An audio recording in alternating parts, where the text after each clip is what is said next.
El tema de hoy será la otra cara de la moneda. La otra cara de la moneda. Les invito a leer en Mateo 22, 15 al 22. Mateo 22, 15 al 22. Estaré leyendo la versión Dios habla hoy, por si acaso usted ve que es diferente a la suya. La que estaré leyendo es versión Dios habla hoy.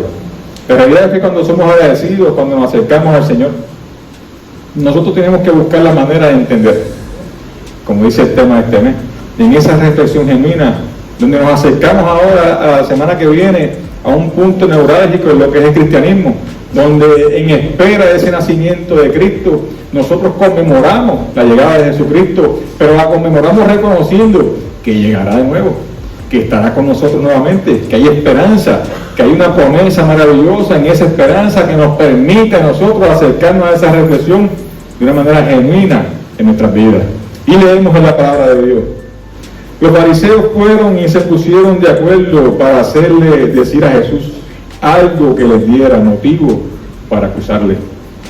Así que mandaron a algunos de sus partidarios junto a otros del partido de Herodes, Herodiano, dice su palabra, Reina Valera, a decirle: Maestro, sabemos que tú dices la verdad y que enseñas de verdad el camino de Dios, sin dejarte llevar por lo que diga la gente, porque no hablas para darle gusto.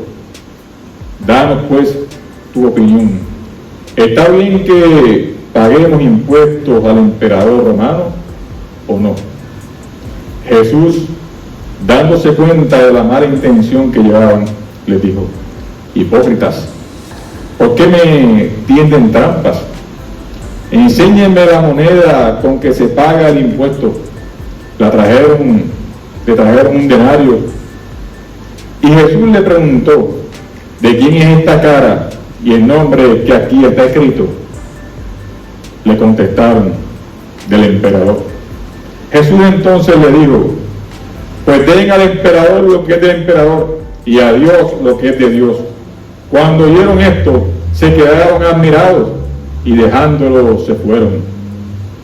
Señor, esta es tu palabra.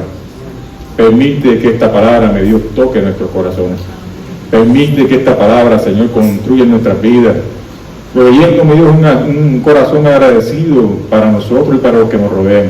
Queremos vivir, mi Dios, en acción de gracias todos los días, reconociendo, mi Dios, que en tu palabra hay voluntad preciosa para nuestras vidas. Te damos gracias, Señor, en el nombre poderoso de Jesús. Amén, amén y amén. Pueden sentarse. En nuestras vidas, sin duda, habrá momentos de gratitud, como dije ya. Eso no tenemos ni que pensarlo, porque en los momentos de tristeza, en los momentos de angustia, como dice el refrán, siempre que hay una tormenta, ¿qué pasará otro día? Sale el sol. Habrá momentos de alegría. Y viviremos situaciones complicadas, pero siempre llegará el momento en que reiremos. Hay momentos de alegría. Sin embargo, en la otra cara de la moneda, diferenciar lo que viene de parte de Dios en nuestras vidas, en ocasiones se nos dificulta. En ocasiones diferenciar aquella alegría que tengo en mi vida por las cosas que he logrado, se me dificulta entender si viene de Dios o no viene de Dios. Claro, nosotros pensamos que todo lo bueno viene de Dios, y es así, Dios permite las cosas en la vida de nosotros. Pero nosotros como seres humanos tenemos la oportunidad de entender que en nuestro propio esfuerzo logramos las cosas que logramos, porque Dios nos dio discernimiento, Dios nos dio capacidades, Dios nos dio inteligencia, Dios nos dio esfuerzo, metas, propósitos en la vida. Sin embargo, no todo el tiempo aquellos que tienen todos esos elementos en su vida para lograr ser felices adquiriendo lo que desean, logran entender que viene de parte de Dios. Y esa es la parte que es la otra cara de la moneda. Por eso traje estos versículos que leímos hoy. Nosotros en el proceso de nuestra vida de agradecimiento, como hemos llevado todo este mes, y lo cerramos hoy, un corazón agradecido, donde el jueves pasado anclamos nuestra mirada en acción de agradecer, la acción de ser agradecido más allá de dar gracias a Dios, porque como dije el jueves pasado, dar gracias a Dios casi siempre es por lo que ya tengo, por lo que ya Dios me dio, porque tengo salud, porque tengo bienes, porque tengo lo que quiero en mi vida, por lo que deseo. Y lo que deseo en mi vida es lo que me hace feliz. Y de esa perspectiva nosotros entendemos que tener corazones llenos de agradecimiento a Dios va mucho más allá. Y esa es la parte que quiero que miremos, esa es la otra parte de la moneda que quiero que miremos. Va mucho más allá, porque podemos reconocer en nuestras vidas que aunque no ha llegado nada, aunque sigo enfermo, aunque mi economía sigue difícil, aunque mi corazón sigue triste, aunque tuve una partida que me duele, aunque estén pasando cosas en mi vida, continúo en acción de gracias porque reconozco que Dios camina conmigo todos los días, y en medio de mis circunstancias de vida sabemos que Dios está obrando, sabemos que Dios tiene propósito, sabemos que Dios tiene voluntad para nuestras vidas. De esa manera nos paramos hoy aquí, celebramos cumpleaños, ¿verdad que sí? Lo hacemos con alegría, porque reconocemos que más allá de aquello que deseamos en nuestra vida, mucho más allá de aquello, tenemos un Dios que está con nosotros en todo tiempo, y que simplemente el que esté con nosotros es más que bendición para mi vida. Entonces hacemos como ese hombre leproso, que logró entender esa perspectiva en su vida, ese extranjero, ese hombre que no era judío, que llegó a donde Jesús dijo: Señor, gracias, porque en ese proceso de mi vida yo puedo entender que quien derramó la bendición de sanidad fuiste tú, es Dios sobre mí, la gracia de Dios se ha derramado sobre mí. Logramos entender eso aunque estemos enfermos, logramos entender eso aunque nuestras vidas estén difíciles. Ese entendimiento muchas veces se disipa en nuestras vidas, se diluye en nuestras manos y no nos damos cuenta de eso que es tan grande en nuestras vidas. Entonces, en el proceso de agradecer que caminamos en nuestras vidas, cuando las cosas a nuestro juicio no pintan bien, qué difícil se nos hace ser más que agradecidos. Qué difícil se nos hace caminar en obediencia, como caminaron esos hombres, donde Jesús les dijo: vayan al sacerdote para que confirme su sanidad. No estaban sanos. En el proceso, en el caminar hacia el sacerdote, fue que sanaron, pero caminaron en obediencia, reconociendo que si el camino largo era corto, en ese camino iban a ser sanos. ¿Puede usted caminar de la misma manera? Cuando llegamos aquí a la iglesia, por esos audios, cantando, adorando al Señor con alabanza, en acción de gracia, logramos entender que en el proceso de mi vida, ya Dios me dijo que tiene control en mi vida. Que en el proceso de mi vida, Dios tiene y toma el control, sea cual sea la conclusión, Él tiene el control. Logramos entender eso en una actitud de gracia, donde continuamos en nuestra vida muchas veces diciendo a Dios: ¿por qué? ¿Por qué, Dios? ¿Por qué sigo enfermo? Si mi corazón es tuyo, si yo te pertenezco, ¿por qué, mi Dios? ¿Por qué soy yo el que está enfermo? ¿Por qué es mi hijo? ¿Por qué es mi nieto el que está enfermo? Continuamos haciéndonos preguntas como esa en nuestro corazón, porque nuestra humanidad ya es agradecida cuando tiene las consecuencias, cuando recibe lo que quiere. Y en ese proceso continuamos diciéndole al Señor: ayúdame, necesito tu ayuda. Continuamos clamando a Dios, esperando eso que tanto deseamos, cuando la voluntad de Dios es más poderosa que lo que nosotros podemos creer en nuestras vidas. Cuando la voluntad de Dios nosotros reafirmamos todo el tiempo que es buena, agradable y perfecta, y que es más grande que aquello que deseo en mi vida. Entonces, eso que proclamamos, eso que reafirmamos durante todo el año en acción de gracia, se nos olvida. Se nos olvida que caminamos con un gigante poderoso que es más grande que cualquier cosa que yo pueda pensar en mi vida. Se nos olvida que caminamos con un Dios que es un Dios de gloria, que derrama su gracia sobre nuestras vidas todos los días. Se nos olvidan todas las bondades que Dios tiene para nuestra vida desde que nos levantamos en su gracia, porque nuevas son sus gracias, sus misericordias todas las mañanas.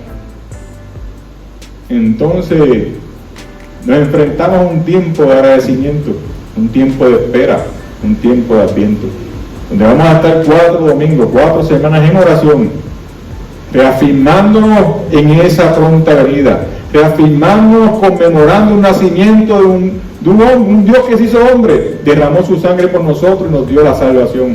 Qué más alegría y agradecimiento que ese puede haber.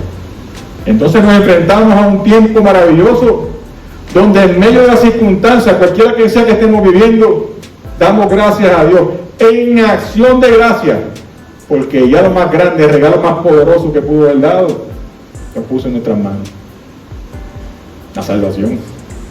Entonces vivimos en ese proceso de agradecimiento en nuestras vidas, logrando entender que Dios está conmigo en todo tiempo, que está con mis hijos, que está con mi familia en todo tiempo.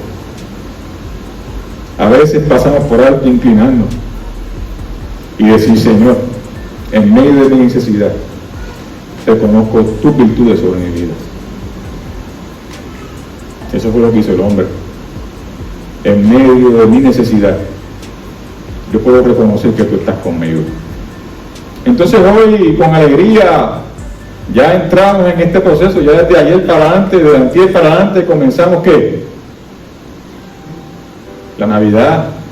Ya comenzó. Ya él estaba ayer poniendo un árbol de Navidad en casa con el nieto. Comenzamos un tiempo de esperanza, iglesia. Comenzamos un tiempo de alegría, comenzamos un tiempo de gozo, comenzamos un tiempo de alegría, porque los cristianos vemos en este tiempo la alegría, el agradecimiento tan grande en nuestros corazones de que un Dios maravilloso que ya puso su vida por la de nosotros. En esta historia que leímos ahora, en estos versículos que leímos ahora, unos fariseos trataron de comprometer a Jesús para acusarlo. Pero eso no fue aquí nada más. Si leemos la Biblia en su contexto general, nos damos cuenta que los evangelios, en el Nuevo Testamento, a Jesús se trata de comprometer de la misma manera en varias ocasiones. Los fariseos trataban de encontrar un momento donde Jesús fallara, para, como dice la palabra en el Reina Valera, ¿para qué? Para prenderlo. Así que le decían, en Gurabo le dicen entrarle galleta. En la Biblia dice para prenderlo. Estaban buscando la manera de hacer eso. Y Jesús en varias ocasiones tuvo que salir corriendo. ¿Por qué? Porque la realidad es que vivía un tiempo complicado, donde en medio de Jesús traer la palabra del reino de Dios para la tierra, se encontraba haciendo algo diferente. A veces hay que hacer cosas diferentes, ¿saben?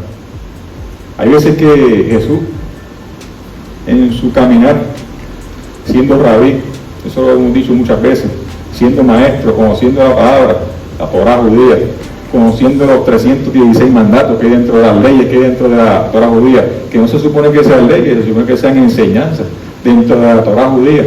Reconociendo todos esos elementos, Jesús hacía cosas contradictorias a lo que decía la Torá, hacía cosas diferentes. Pero Jesús no hacía nada por hacerlo. Jesús hacía las cosas reconociendo que las hacía con una intención. Jesús daba una enseñanza en sus acciones. Cada vez que hacía algo, hacía enseñando algo. Y ese era Jesús. Jesús iba delante de que nosotros, por mucho, los seres humanos jamás y nunca iban a poder entender la divinidad de Jesús, entender el pensamiento de Jesús para la vida de ellos. Demostraba un reino de Dios aquí ahora con una diferencia genuina que lo marcaba. Porque, hermanos, si no hacemos las cosas diferentes en nuestra vida, ¿qué va a pasar? Nuestra vida nunca va a ser distinta. Queremos que las cosas cambien, pero queremos seguir haciendo las cosas igual. Queremos que las cosas cambien en nuestra vida. Queremos que las cosas cambien en la iglesia, pero queremos seguir haciendo lo mismo. Entonces, ¿cómo cambiamos? Si la gente nueva que está llegando, tengo aquí a Loani, a Jorge, a la Yani que está creciendo en la iglesia, ¿cómo hacemos eso? Si no va de acuerdo con el pensamiento de ellos. Entonces es diferente. Ya yo me considero una persona mayor, 53 años. ¿Cómo yo logro pensar como Jesús ante mis hijos? Me dicen a mis hijos lo que tienen que hacer, porque no funciona de esa manera. Jesús daba testimonio de un ejemplo genuino en su caminar, y en ese testimonio genuino que Jesús daba en su caminar, se confrontaba con todo el mundo alrededor de él. Claro que sí, porque las cosas eran diferentes, y porque los judíos, los hebreos, desde su comienzo, cuando salieron de Babilonia, siempre hacían las cosas iguales. Entonces, ¿qué sucede con eso? Que como la salieron de Babilonia con un pensamiento, una estructura que los marca como judíos, escribieron 316 enseñanzas, donde se establece la Mishnah judía, donde se establece la Torá, el Talmud judío, que les dice cómo tienen que vivir en su vida todos los días de su vida. Y eso no les permitía hacer ¿qué? No les permitía ser diferentes. Entonces llega Jesús con una influencia en un tiempo donde el helenismo, la influencia griega, del pensamiento, de la crítica, del pensamiento crítico, donde entrenan en filosofía y en otras costumbres más, de ciencia, de repente entran en un pensamiento distinto, donde podían entender algunos ese pensamiento de Jesús, donde se derramaba la gloria del reino de Dios, y algunos podían entenderle. Pero ¿quiénes eran esos algunos? La mayoría que podían entenderle, los gentiles, los paganos, porque los judíos seguían agarrados, seguían afirmándose y agarrándose de lo que habían aprendido durante toda su vida. Entonces hoy nosotros en Nación de Gracia, con corazones agradecidos al Señor, nos enfrentamos a un tiempo diferente. Enfrentamos un tiempo donde tenemos un Cristo Jesús que dio su vida por nosotros, pero no es para que usted piense igual que los demás, ¿sabes? Porque Jesús nos enseñó a hacer eso. Jesús nos enseñó a tener un criterio propio. Jesús nos enseñó a permitir que nos oprimieran. Jesús nos enseñó a permitirse libres, porque nos trajo la libertad. Somos libres. Cristo nos libertó en la cruz del Calvario. Entonces, en esa enseñanza de libertad que nos da Cristo, empezamos a crecer espiritualmente, donde todavía, entonces, mira lo que voy a decir ahora, la otra cara de la moneda, todavía me considero un niño, y me consideraré un niño espiritual hasta que llegue delante del Señor, ¿saben? Porque yo considero que voy a seguir creciendo espiritualmente todos los días de mi vida, y llegará gente a la iglesia, llegarán hermanos, haré cosas con otras personas que me van a enseñar pensamientos nuevos en la palabra de Dios, que me van a enseñar a caminar de una manera transformadora para mi vida. De esa manera Jesús quiere que hagamos nosotros, que nos enfrentemos a la vida en acción de gracia, reconociendo que hay algo nuevo. Todos los días de mi vida siempre va a haber algo nuevo, siempre va a haber algo nuevo para mí pensar, algo nuevo que me va a demostrar que en Cristo hay libertad, hay esperanza. Quizás para muchos Jesús estaba entre la espada y la pared. Cuando leemos esa palabra, ¿verdad? Nos diga, Jesús ahí te la va a ver difícil. ¿Cómo resuelve ese problema ahora? Si decía que no estaba correcto pagar los tributos al emperador, ¿qué pasaría? Lo iban a acusar de rebelión, porque lo acusaban de rebelión de que no pagara los impuestos. Si decía que estaba a favor de pagar los tributos al emperador, ¿qué pasaría? Que haría mal entre todos aquellos que le estaban siguiendo, que estaban siendo oprimidos por esos impuestos, que eran pobres, que estaban necesitados, que no tenían comida, que estaban enfermos. Eso que Jesús llegaba y le daba sanidad, comida, aliento, esperanza. Si Jesús decía lo contrario ahí, entonces todo eso que iba a decir ya no tenía valor ninguno. Miren la encrucijada que habían hecho a Jesús en ese momento. Entonces Jesús se encontraba en ese momento, un momento que para nosotros los humanos hubiera sido muy difícil, muy complicado. Y quizás si Jesús hubiera sido político, lo manejaba súper bien, porque los políticos están con el que es verde y con el que es rojo. El político está con el que esté. Jesús no era político. Jesús demostraba un reino de justicia y paz en la tierra. Jesús optó por algo maravilloso, optó por enseñar. Jesús aprovechó ese momento para hacer lo que siempre hacía, enseñar, dar una enseñanza al pueblo. Como Jesús no andaba con dinero, usted sabe que Jesús estaba pelado todo el tiempo. Jesús era pobre, ¿saben? Humanamente pobre y espiritualmente multimillonario. Jesús no andaba con dinero, ni tenía problemas con los recaudadores de impuestos. A él no le podían cobrar nada porque Jesús no tenía trabajo fijo en ningún lado. Él no tenía propiedades. Dios le dijo a joven rico que si me vas a seguir tienes que considerar algo. Yo no tengo dónde acostar mi cabeza. O sea, Jesús no tenía nada. Jesús caminaba por todas partes, Galilea, Capernaum, por toda Palestina, llevando ¿qué? Sosteniendo a la gente con alimentos, con salud, haciendo milagros. Esa era la vida de Jesús. Y todos los que le seguían, como nosotros aquí hoy, todos los que le seguían aportaban al ministerio de Cristo, al reino de Dios. Entonces nosotros hoy que estamos aquí, que damos gracias a Dios, que nos reunimos en la iglesia, que traemos nuestras ofrendas, que damos nuestro diezmo, no lo hacemos porque Dios nos bendice, lo hacemos porque hacemos lo mismo que Cristo, lo mismo que aquellos que seguían a Cristo, que querían que eso que estaba haciendo se siguiera haciendo con otras personas y que los que estaban siguiendo a Cristo pudieran demostrarle a otros que mira, síguenos, que en este que está aquí tenemos sanidad, tenemos esperanza, tenemos vida y tenemos abundancia, tenemos salud. Un hombre que para el imperio no representaba nada porque no tenía poder económico. Ese era Jesús de nosotros. Vivía de un lado a otro haciendo milagros, portentos, para todo aquel que se acercaba a él.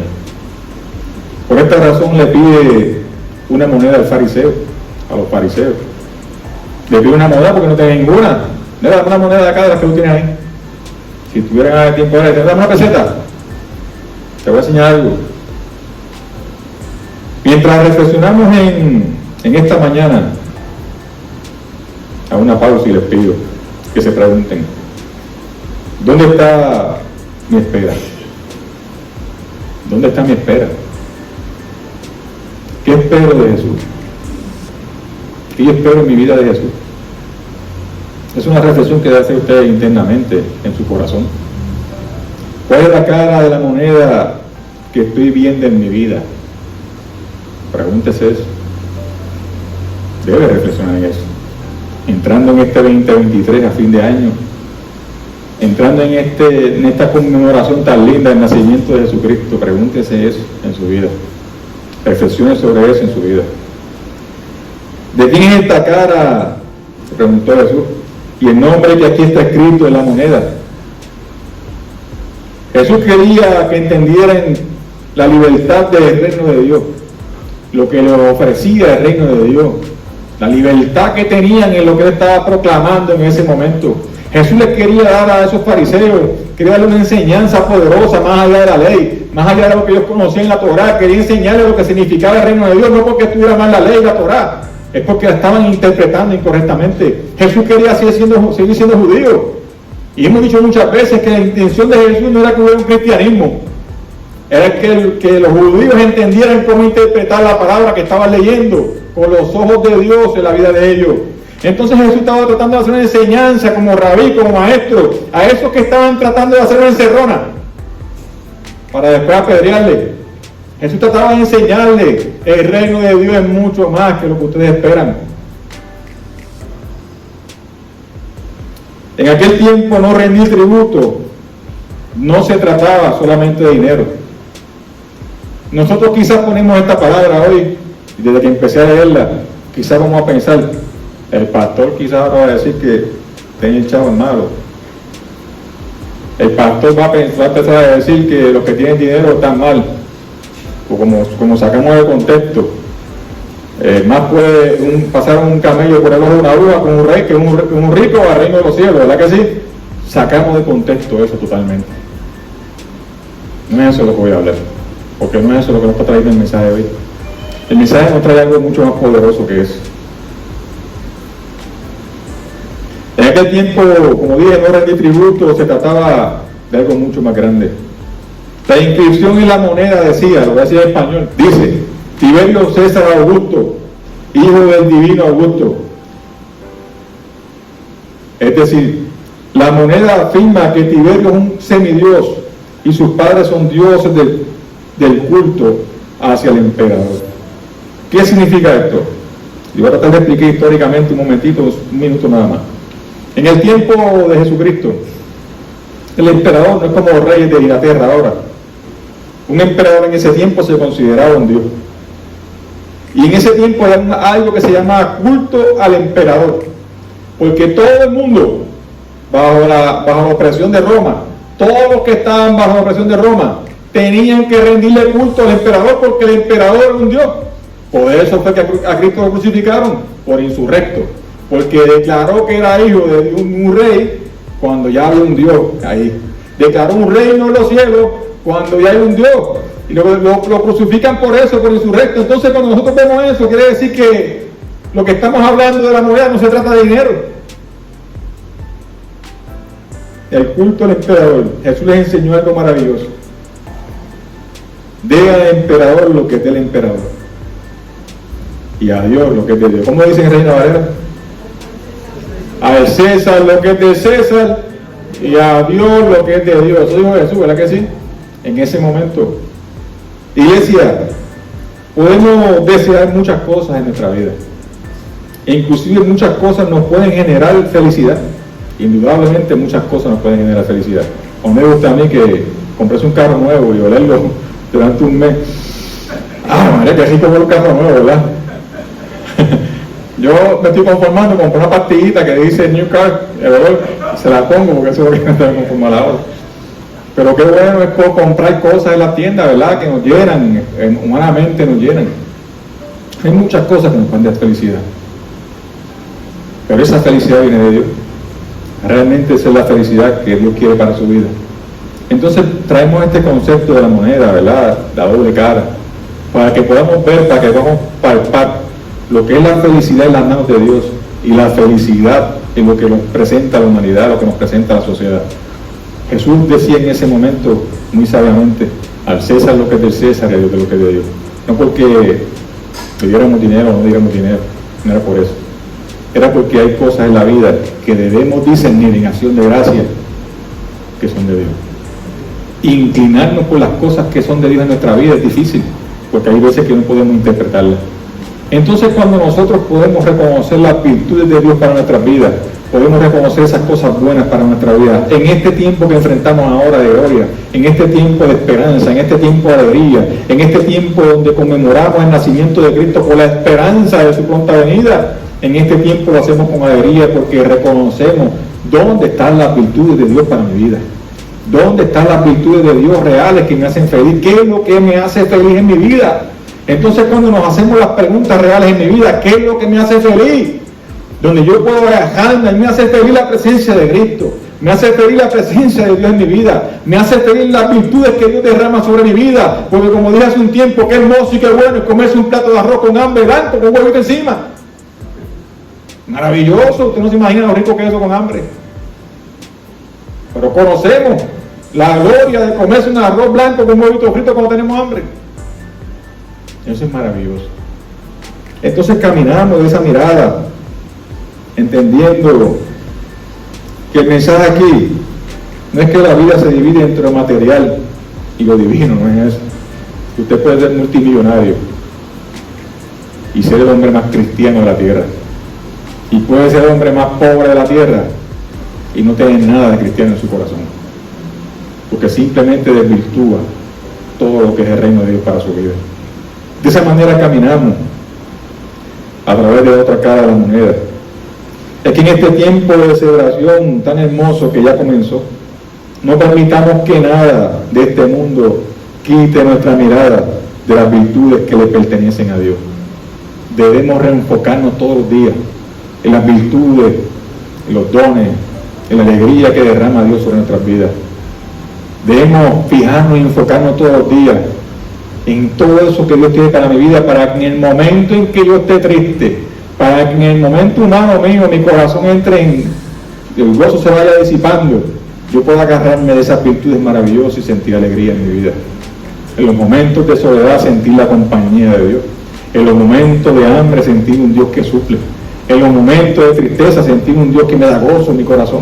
De eso se trata la Navidad, no de Santa Claus, ¿saben? Ni de los 3 Reyes tampoco. Se trata de un Dios poderoso que nació para regalarnos esas virtudes a nosotros y que podamos vivir esperanzados. Por eso es que la Navidad está linda, por eso es que es tan hermoso de traer Navidad. Digo, para los que lo ven de esa manera, ¿verdad?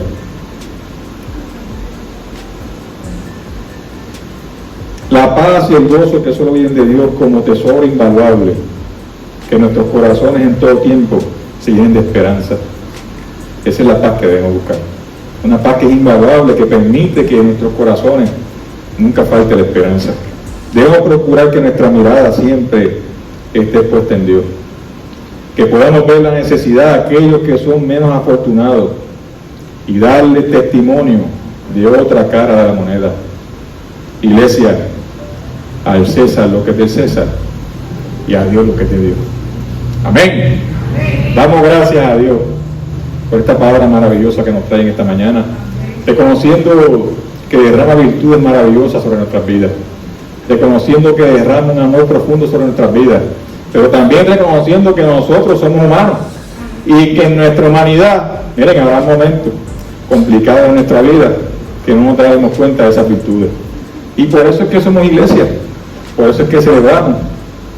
La semana, hace meses atrás, antes de las vacaciones, Lidia y yo, celebramos el anticipo navideño y lo hacemos con esa intención, ¿verdad? Que nosotros como iglesia podamos unirnos en esa alegría, en ese compartir como iglesia que representa eso mismo, representa esa unión en el cuerpo de Cristo, que nos da la fortaleza que nos da el pensamiento correcto a la hora de tener situaciones complicadas de salud.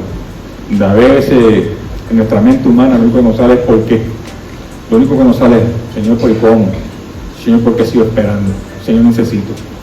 Y hoy la palabra nos invita a levantarnos, acompáñenme, vamos a orar, acompáñenme a orar. Nos invita a levantarnos para en acción de gracia, reconocer que hay un Dios poderoso que continúa todos los días con nosotros, caminando con nosotros día a día en ese proceso maravilloso de agradecimiento a Dios, en una voluntad maravillosa que tiene para nuestra vida. Un proceso maravilloso que comenzamos hoy a mirarlo con otra perspectiva durante todo lo que falta del año, durante todo este mes de diciembre y parte del mes de enero también, porque las navidades en Puerto Rico son las más largas del mundo. Nosotros comenzamos ahora, antier, y terminamos casi a finales de enero. Febrero. Así mismo. Y terminamos con él porque entramos en San Valentín, porque si no seguimos el árbol. Así mismo es, pero lo hacemos porque somos un pueblo que sabemos que hay un Dios maravilloso que continúa con nosotros, proveyendo los recursos necesarios que tenemos que tener. Pero, ¿qué tenemos que pedirle a Dios? ¿Qué le pedimos al Espíritu Santo? Salud, que nos ilumine con su gloria para poder discernir cuál es la verdadera bendición de Dios para nuestra vida. Gracias, Señor. ¿Dónde está mi felicidad? Póngase eso en su mente y yo salgo con ustedes para su casa. Gracias, Señor. ¿Dónde está puesta mi felicidad? Gracias, Jesús. ¿Qué estoy esperando en Jesús? ¿Qué espero de Jesús en mí?